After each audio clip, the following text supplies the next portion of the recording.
There's a special place in hell for these people who have done this to this man's daughter. The concerned parent says a teacher tied a mask around the face of his special needs daughter. The mask was quite tight on her face, which was, of course, obstructing her ability to speak and her ability to breathe. Well, that father is blaming the school mask mandates for his daughter Sophia's suffering. Fox 35's Holly Bristow spoke with him today, and Holly, he's hoping change comes as a result of what happened to his daughter. He certainly is, and tonight he tells me that he's speaking out in hopes that this does not happen to another special needs child. He tells me his daughter with Down syndrome is non-communicative and was unable to tell her parents that this was even happening. I was quite angry, so I waited 4 days from the Thursday the 7th until Tuesday after Columbus Day to go in and speak because I really needed to calm down. Jeff Steele is talking about his family's reaction when his 7-year-old Sophia, who suffers from Down syndrome, came home from Ocean Breeze Elementary School with a mask tied around her head.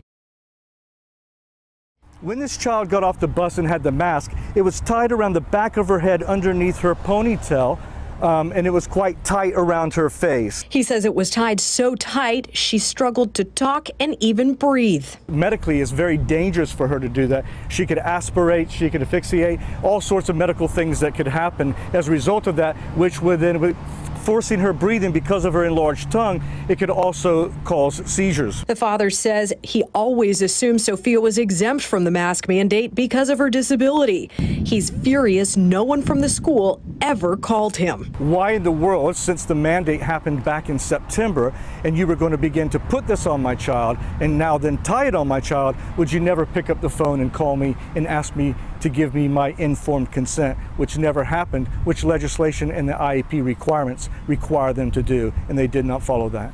State Representative Randy Fine weighed in on this situation. There's a special place in hell for these people who have done this to this man's daughter. Fine blames school board members who voted for mandatory masks, namely Jennifer Jenkins. You watch a state representative say there's a special place in hell for me on television is disturbing.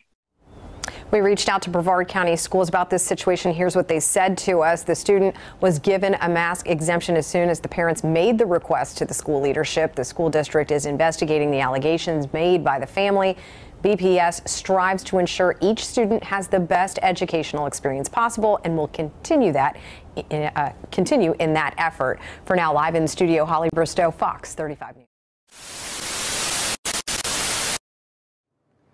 Have you noticed that as everything around you seems to decline, one thing still grows?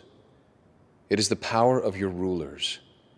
None of their plans and directives have solved your problems or made your life better. The only result has been their increased control over you at the cost of your freedom. Do you know why? You gave them the power.